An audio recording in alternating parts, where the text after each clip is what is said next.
வழக்கமாக இங்கே வந்து கோடி கோடியாக கொட்டி ஒரு சாங்லாம் எடுக்கிறாங்க. அதெல்லாம் கூட பார்க்கும்போது நமக்கு ஒரு என்ன சொல்றது, ஒரு ஒரு இம்பேக்ட் ஏற்படாது. அதாவது இருக்கிறதுலே ரொம்ப டேஞ்சரான ஆட்கள் யார் தெரியுங்களா? நான் உன்னை சமமாக நடத்தினேன் அப்படின்னு சொல்கிறான் பார்த்தீங்களா, அவன் தான் ரொம்ப டேஞ்சரான ஆள்.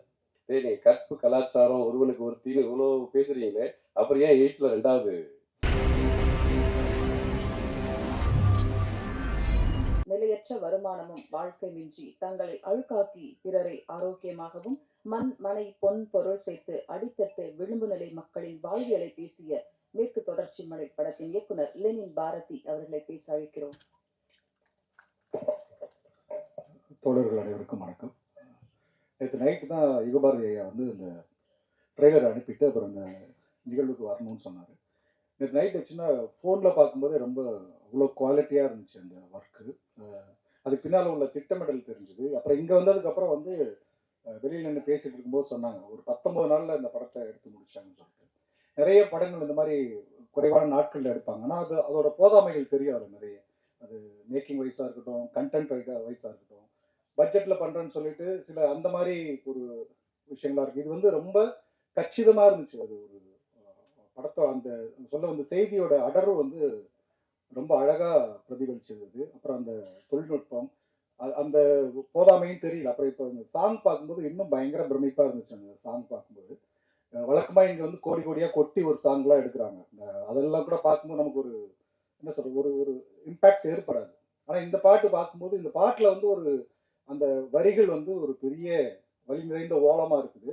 ஆனால் அது படமாக்கப்பட்ட விதமாக இருக்கட்டும், இசையாக்கப்பட்ட விதமாக இருக்கட்டும், அது வேற ஒரு வடிவத்தில் இருக்குது. அதுக்கு ஒரு நேர் எதிரான ஒரு வடிவத்தில் இருக்குது. ஆனால் அது எல்லாமே ஒரு மூணும், அந்த காட்சியுமா இருக்கட்டும், வரிகளாக இருக்கட்டும், அந்த இசை வடிவமாக இருக்கட்டும், அது மூணும் வந்து வேற வேற திசைகள்ல இருந்து ஆனால் ஒரு புள்ளியை நோக்கி நம்ம நகர்த்துறது வந்து பயங்கர ஒரு ஒரு ஒரு கிரியேட்டராக வந்து அது பயங்கர சந்தோஷமா இருந்துச்சு. அதை பார்க்கும்போது எங்களாலையும் எடுக்க முடியும், எங்கள் தமிழ் சினிமாவில் எடுக்கிறாங்க. ஏன்னா இப்போ சமீப காலங்களாகவே நமக்கு வந்து ஒரு சொல்லாடல் இருக்குது. இந்த ஓடிடிலாம் நிறைய பார்த்துட்டு மலையாள படங்கள் இப்படி இருக்குது அப்படி இருக்குது, நம்ம எடுக்க தெரியல, எடுக்க மாட்டோம், அப்படிலாம் கிடையாது.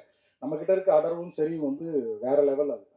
அது ரொம்ப சரியான ஆட்கள் கையில் கிடைக்கும்போது தான் அதோட ரிஃப்ளெக்ஷன் நம்ம பார்க்க முடியுது. அப்படி ஒரு பெரும் நம்பிக்கை வந்து தோழர் ஜோஷ்வா அவர்களையும் அந்த ஒளிப்பதிவாளர், அது நடித்த லிஜோஸ், லாசியா எல்லாருக்கும் பார்க்குறேன். அவங்க லிஜோஸை வந்து ஒரு தனியாக பாராட்ட வேண்டியது. அவங்க தேர்ந்தெடுக்கிற கதாபாத்திரங்கள் அவங்க அது ரொம்ப முக்கியமானதாக இருக்குது. ஏன்னா எல்லாரும் எடுக்க தயங்குற கதாபாத்திரங்களை எடுத்து நடிக்கிறது, அதை ஒரு சவாலாக எடுத்துக்கிட்டு நடிக்கிறது, அந்த கதாபாத்திரத்துக்கு நேர்மையாக இருக்கிறது அப்படிங்கிறது வந்து ரொம்ப பாராட்டக்கூடியது. மொத்தத்தில் ஒட்டுமொத்த குழுவிற்கு வந்து அப்புறம் வசனம் வந்து யுகபாரதி ஐயான்னு நான் இப்போ தான் பேசும்போது தான் தெரிஞ்சுக்கிட்டேன். இந்த மாதிரி கதைக்கு வந்து வசனம் வந்து ரொம்ப முக்கியமானதாக இருக்கும். ஏன்னா இப்போ வெறுமனே வந்து நம்ம ஒரு நம்மளுடைய தனிப்பட்ட பார்வையிலையோ இல்லை தனிப்பட்ட ஒரு புரிதலில் மட்டுமே இருந்து இந்த கதைகளுக்கு வசனம் எழுத முடியாது. இது வந்து ஒரு மானுடவியல், ஒரு வரலாற்று பார்வையோட சேர்ந்த ஒரு இந்த மனித வரலாற்றில் வந்து பெண்கள் வந்து எப்படியெல்லாம் வந்து எந்தெந்த வகையெல்லாம படிநிலைகளாக கொண்டு வந்து எப்படிலாம் அடக்கி வச்சிருக்கு ஒரு ஆணாதிக்க சமூகம் இருக்குங்கிற இந்த வரலாற்று புரிதலோட இருக்கிற ஒரு நபர் எழுதுறது வந்து ரொம்ப முக்கியமானதாக இருக்கு. அப்படி ஒரு ஒரு பொருத்தமான நபர் இதுக்கு வசனம் எழுதிருக்கனால கண்டிப்பா அவங்க எடுத்துக்கிட்ட விஷயத்த ரொம்ப ஒரு ஒரு தெளிவா சொல்லியிருப்பாங்க அப்படின்னு நினைக்கிறேன். ஒட்டுமொத்த குழுவிற்கும், ஜென்டில்மேன் குழுவிற்கும் ரொம்ப ரொம்ப முக்கியமா இப்படியான படங்களை தயாரிக்க முன் வந்த தயாரிப்பாளர் ஹரி அவர்களுக்கும், கோமலா ஹரி அவர்களுக்கும், லியோ அவர்களுக்கும் எல்லாருக்கும் நன்றி. அத்தனை கலைஞர்களுக்கும் வாழ்த்துக்கள். நன்றி. நன்றி சார். அடுத்து நாம் பேச அழைக்கிறோம். தற்பெருமை பேசும் அரசியல் கூடாரங்களுக்கு மத்தியில் சமுதாயத்தின் சன்னல் திறந்து சமூக விழிப்பு தந்த நம் இனமானவர், நல் குணமானவர் இயக்குனர் ராஜு முருகன் அவர்களை பேச அழைக்கிறோம்.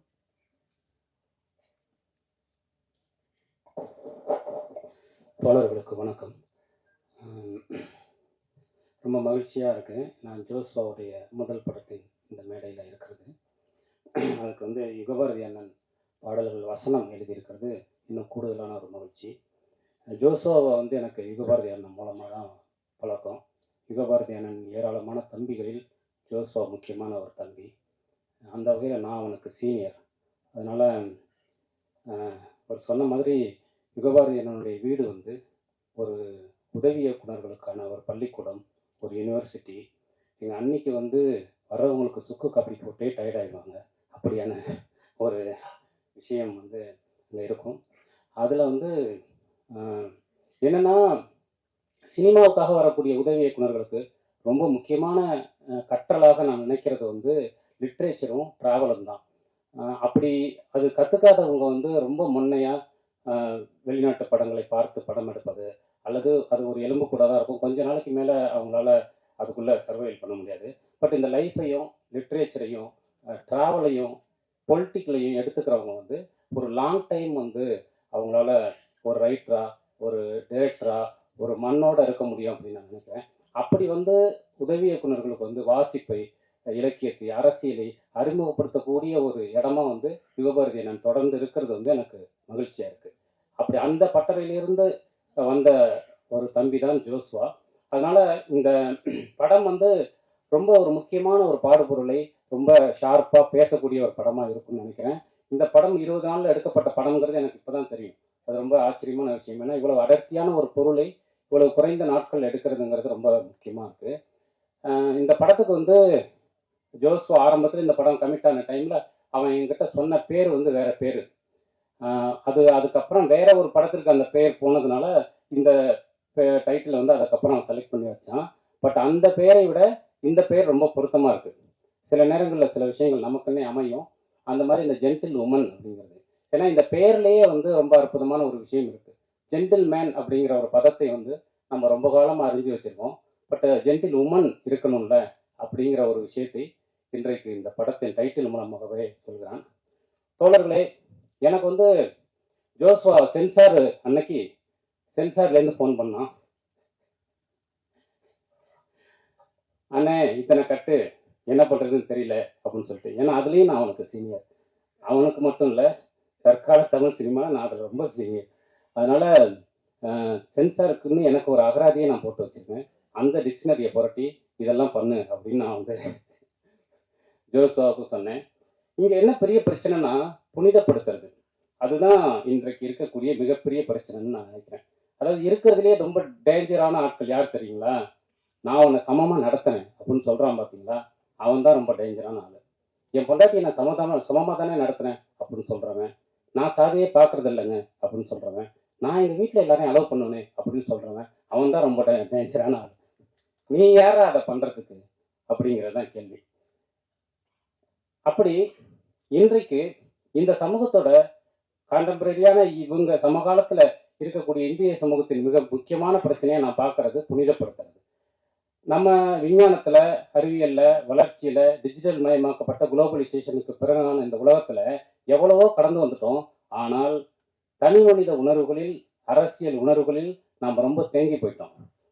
அக்னி பிரவேசத்துக்கு ஜெயகாந்தன் என்னைக்கோ எழுதிட்டாரு. அம்மா வந்தால வந்து ஜெயகாந்தன் என்னைக்கோ எழுதிட்டாரு. பூட்டாத பூட்டுகளை மகேந்திரன் என்னைக்கோ எடுத்துட்டாரு. அவள் அப்படித்தானே வந்து ருத்ரையா என்னைக்கோ எடுத்துட்டாரு. அதுலேருந்து நம்ம அடுத்த படிக்கு வரவே இல்லை. இன்னும் சொல்லப்போனால் அதுக்கு பின்னாடி தான் போயிட்டே இருக்கும். இன்னைக்கு வந்து நாம் வந்து சாதாரணமாக ஒரு பெண் குறித்தான ஒரு வசனத்தை சாதாரணமாக வைக்க முடியல. அது யாரெல்லாம் வந்து கலாச்சார பண்பாட்டு காவலர்கள்னு தங்களை பிரகடனப்படுத்திக்கிறாங்களோ அவங்க எல்லாருமே இந்த புனிதப்படுத்தலின் பிரதியாக இருந்து உள்ளுக்குள்ள மிகப்பெரிய அழுக்கை வைத்திருப்பவர்கள்.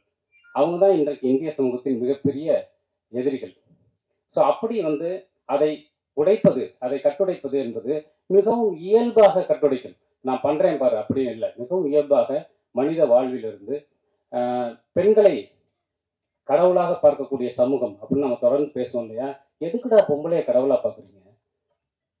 பொம்பளைய மனுஷியா பாருங்கடா, எதுக்கு வந்து கடவுளா பார்க்குறீங்க அப்படிங்கிறது ரொம்ப முக்கியமான விஷயம்.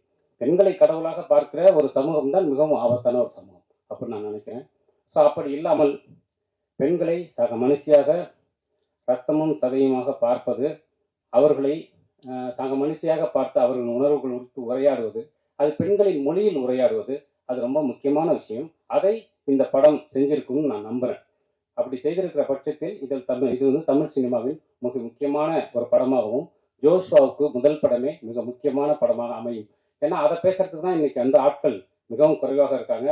குறிப்பாக இம்மாதிரியான படங்களை பணம் போட்டு வெகுஜன தளத்திற்கு எடுத்து வருவதற்கான ஆட்கள் மிக குறைவாக இருக்காங்க. அப்படின்னு தயாரிப்பாளருக்கு வந்து இந்த நேரத்தில் நான் மிகப்பெரிய ஒரு பாராட்டை வந்து சொல்லிக்கிறேன். இப்படியான ஒரு படத்தை எடுத்து இன்றைக்கு இந்த பொதுத்தளத்தில் கொண்டு வருவது அப்படிங்கிறது. ஸோ இந்த படம் ஜோஸ்வாவுக்கு முதல் படமே ஒரு அற்புதமான படமாகவும் நம் எல்லோருக்குமான மக்களுக்கான ஒரு படமாகவும் இருக்கும்னு நான் நம்புகிறேன். இந்த படத்தில் நடித்திருக்கக்கூடிய அத்தனை கலைஞர்களுக்கும் அத்தனை தொழில்நுட்ப கலைஞர்களுக்கும் பணியாற்றிய எல்லோருக்கும் என்னுடைய வாழ்த்துக்களும் நன்றியும். நன்றி.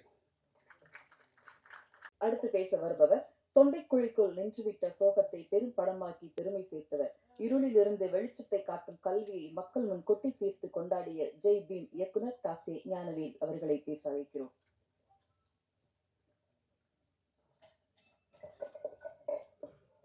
எல்லாருக்கும் வணக்கம். எனக்கெல்லாம் என் பட விழாவில் பேசுறதே கஷ்டம். மற்ற பட விழாவில் பேச கூப்பிட்டானாலே என்ன பேசுறது அப்படின்ட்டு ஒரு பெரிய குழப்பத்தோட தான் வருவோம். அது மைண்ட் டக்குன்னு பிளாங்க் ஆயிரும். அதனால என்ன மனசுல இருந்து வருதோ அதை ஷேர் பண்ணிக்கிறேன். இங்கே வந்தது லிஜோவுக்காக வந்தேன்.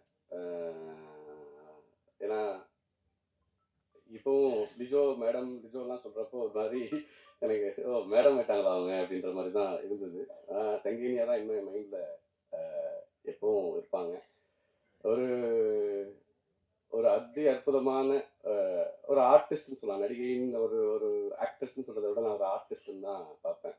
ஏன்னா அந்த கேரக்டர் கொடுத்த டெடிகேஷன்லாம் பார்த்துருக்கேன். ஸோ அவங்க தேர்ந்தெடுக்கிற கதாபாத்திரங்கள்லாம் பார்க்குறப்ப எனக்கு ரொம்ப பெருமையாக இருக்கும். ஸோ அந்த வகையில் ஒரு நல்ல டீமோட படத்துக்கு லிஜோ மூலமாக இங்கே வந்த பிறகும் அந்த ட்ரெய்லரை பார்த்த பிறகும் என்னால் உணர முடிஞ்சது. ஸோ இந்த படம் நல்லா வந்தது அப்படிங்கிறதுக்கு எனக்கு 2 ரீசன் இங்கே வந்தவொன்னு அப்சர்வேஷனில் தோணுச்சு. ஒன்று, படத்தில் பணியாற்றினவங்க எல்லாரும் ரொம்ப கம்மியாக பேசுகிறாங்க. அதுவே இந்த படம் நல்லா இருக்கும் அப்படிங்கிறதுக்கு இருக்குது. 2வது, ப்ரொடியூசர் சிரிச்சாரு படம்லாம் எடுத்து முடித்த பிறகு. ஸோ அதுவுமே படம் நல்லா வந்திருக்கு அப்படிங்கிறதுக்கான அடையாளம் அப்படின்னு எனக்கு தோணுது. இயக்குனர்கிட்ட எனக்கு அறிமுகம்லாம் இல்லை. இப்போ தான் கொஞ்ச நேரம் கொஞ்ச நேரம் ராஜமுருகன் லேட்டாக வந்ததால அவர் கூட கொஞ்சம் பேசுகிற வாய்ப்பு கிடைச்சது. ஸோ அப்போ கேட்டேன், ஏன் ஜென்டில் உமன்னு டைட்டில் வச்சிங்க அப்படின்னு சொல்லிட்டு. ஏன்னா இப்போ இந்த மாதிரியான விஷயங்கள்ல 2 இருக்கும். ஒன்று பொருள் இருக்கணும், இல்லைன்னா ஒரு அட்டென்ஷன் சீக்கிங் இருக்கணும். இந்த 2 தான் ஒரு மாற்று பார்வைக்கான ஒரு துணியை கொடுக்கறதுக்கான அடிப்படையாக இருக்குன்னு எனக்கு தோணுது. ஸோ அந்த அடிப்படையில் ஒரு ரொம்ப அருமையான ஒரு பதில் சொன்னார். ஒரு ஸ்டீரியோ டைப்பை உடைக்கிறது அப்படிங்கிறதுக்காக ஏன்னா ஜென்டில்மேன் நம்ம பார்த்துக்கோம், ஜென்டில் உமன் நம்ம பெண்கள் குறித்து அது ஒரு ஜென்டில் அப்படின்னு லேடிஸ் அண்ட் ஜென்டில்மேன் தானே சொல்கிறோம். ஒரு லேடிஸாக ரொம்ப காமனாகவும் இதுக்கு மட்டும் ஒரு அழுத்தம் கொடுத்து சொல்கிறோம் இல்லையா. அந்த ஸ்டீரியோ டைப்பை உடைக்கணும் அப்படின்னு தோணுச்சு அப்படின்ற மாதிரி ஒரு பதில் சொன்னார். 2 பெண்கள் பிரதான கதாபாத்திரமாக இருக்கிற கதை அப்படிங்கிற அடிப்படையில். ஸோ இந்த ஒரு ஸ்டீரியோ டைப்பை உடைக்கிறது சமூகத்தில் ரொம்ப ரொம்ப முக்கியமான செயல்னு நான் நினைக்கிறேன். ஏன்னா இங்கே எல்லாமே ஸ்டீரியோ டைப் தான். நம்முடைய வாழ்க்கையே ஸ்டீரியோ டைப்பில் தான்.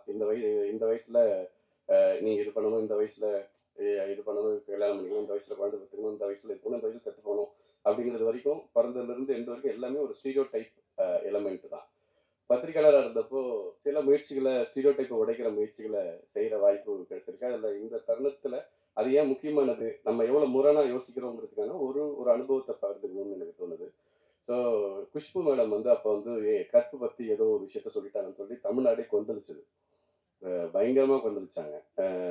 கற்பு பற்றி எப்படி அவங்க சொல்லலாம், நம்முடைய கலாச்சாரம் கெட்டு போச்சு, நம்முடைய ஒருவனுக்கு ஒருத்திங்கிற பண்பாடு போயிடுச்சு அப்படின்னு அரசியல் கட்சிகள்லாம் அவங்க வீட்டு முன்னால் போய் போராட்டம் பண்ணுறது அதெல்லாம் பண்ணாங்க. அப்போது நான் பத்திரிகையாளராக ஒரு கட்டுரை எழுதுனா ரொம்ப கவனம் பெற்றிருந்தேன். அந்த ஸ்டீரியோ டைப்பை உடைக்கணும்னு எனக்கு தோணுச்சு. அப்போ தான் எனக்கு ஒரு புள்ளி வரை கிடைச்சது. எய்ட்ஸில் இந்தியாவிலேயே 2வது பெரிய ஸ்டேட் அதிகமான நோய்கள் ஸ்டேட் தமிழ்நாடு அப்படின்னு. நீங்கள் கற்பு கலாச்சாரம் ஒருவனுக்கு ஒருத்தின்னு இவ்வளோ பேசுறீங்களே, அப்புறம் ஏன் எய்ட்ஸில் 2வது இடத்துல இருக்கு அப்படிங்கிற ஒரு புள்ளி விவரத்தோடு சேர்த்து நம்முடைய ஸ்டீரியோ டைப்பான இருக்கிற கருத்துக்கும் யதார்த்தத்தில் நம்ம எவ்வளோ விலகி இருக்கோம். உண்மையாகவே நீங்கள் உங்களுடைய ஸ்டீரியோ டைப்பான கருத்துக்கு இப்போ பெண்களை நீங்கள் கடவுளாக மதிக்கிறது சொல்கிறீங்கன்னா அதே மாதிரி நீங்கள் மதிச்சிங்கன்னா பரவாயில்ல. ஆனால் அதை எண்ணத்துக்கும் செயலுக்கும் இடையில ஒரு பெரிய இடைவெளியை வைப்போம். அதுதான் ஸ்டீரியோ டைப்பினுடைய பிரச்சனை. அது நமக்கு ஒரு கற்பனையை ஒன்று கொடுக்கும், ஆனால் யதார்த்தத்தில் மிக மிக மோசமாக நடந்துக்கும். அதுக்கு ஆப்போசிட்டாக ரொம்ப புனிதப்படுத்தும் கற்பனையில். ஸோ அதனால தான் ஸ்டீரியோ டைப்பை உடைக்கிற முயற்சிகள் எது இருந்தாலுமே நம்ம 2 கை நீட்டி வரவேற்கணும் அப்படின்னு நான் நினைக்கிறேன். இன்னைக்கு நடந்த எல்லா மாற்றங்களுமே ஸ்டீரியோ டைப்பை உடைச்சது தான். இவங்க படிக்கலாம், இவங்க படிக்கக்கூடாது, இவங்க இது பண்ணலாம், இது இவங்க பண்ணக்கூடாது இப்படிங்கிற நீங்கள் ஒரு சின்ன சின்ன விஷயங்கள் நீங்கள் ஒரு வரவேற்பு ஒரு கல்யாணத்துக்கு போனீங்கன்னா அந்த ரிசப்ஷனில் பெண்கள் தான் அந்த சந்தனம் தொழிக்கிறதுக்கும் இருப்பாங்க. நான் பார்த்த நாள்லேருந்து இது மாறவே இல்லை. இப்போ அதுதான் அது பெண்கள் தான் பண்ணணும் அப்படிங்கிறது நம்ம மைண்ட்ல இருக்கிற இது. அது பெண்களுக்கும் இருக்கும், ஆண்களுக்கும் இருக்கும். அது அந்த இடத்துல 2 ஆண்கள் நின்னா என்ன குடிமுடிவு போயிருமா அப்படின்னு நான் யோசிப்பேன். இல்ல அந்த உலகம் அழிஞ்சிருமான்னு யோசிப்பேன். ஆனா அது அது நடக்கவே நடக்காது. இந்த மாதிரி குட்டி விஷயத்துல இருந்து பெரிய விஷயங்கள் வரைக்கும் ஸ்டீரியோ டைப்லயே நம்ம வாழ்க்கை நகர்ந்துட்டு இருக்கு. அது என்னன்னா நமக்கு புதிய சிந்தனைகளையோ புதிய மாற்றங்களையோ அடையறதுக்கு வாய்ப்பு தராம போயிடும்னு தோணுது.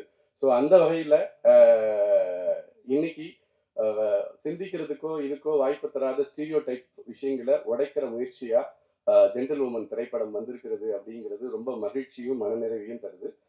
அந்த வகையில இயக்குனருக்கும் படக்குழுவினருக்கும் இதுல நடிச்சிருக்கிற எல்லா திறமைசாலிகளுடைய ஒன்று கூடலாம் நான் பாக்குறேன். ஏன்னா இங்க பேசிட்டு இருக்கிற எல்லாருக்கும் ஹரியோட திறமையை பத்தி நிறைய பேசியிருக்காங்க. லிஜோ நல்லா தெரியும், லாஸ்லியா பத்தி பேசின இந்த விஷயங்கள் இப்படி ஒவ்வொருத்தருமே அண்ட் ஒளிப்பதிவாளர்ல ஆரம்பிச்சு படத்தொகுப்புல ஆரம்பிச்சு டெக்னீஷியன்ஸ் நம்ம ப்ரொடக்ஷன் டிசைனர்ல இருந்து எல்லாருமே வந்து படத்து மேல வச்சிருக்கிற நம்பிக்கை இன்னும் ரொம்ப பாசிட்டிவான விஷயம். ஏன்னா ஒரு படம் முடிச்ச பிறகு அப்படி ஒரு கான்ஃபிடன்ஸ் வர்றது ஈஸி இல்லை, பயம் தான் வரும் யூஸ்வலா ஒரு படத்தை முடிக்கிற உடனே.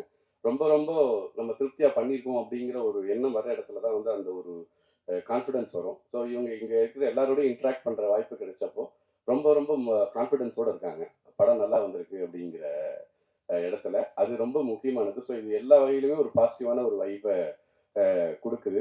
ஸோ ரீல்ஸ் பார்க்கறதுக்கே டைம் இல்லாத ஒரு காலகட்டத்தில் ரீல்ஸ் பார்த்தாலே போதும் அப்படிங்கிற மனநிலையில் இருக்கிற ஒரு சூழல்ல ஸ்டீரியோ டைப்பை உடைக்கிற முயற்சியை மேற்கொண்டிருக்கிற உங்கள் அனைவருக்கும் என் மனப்பூர்வமான வாழ்த்துக்கள்.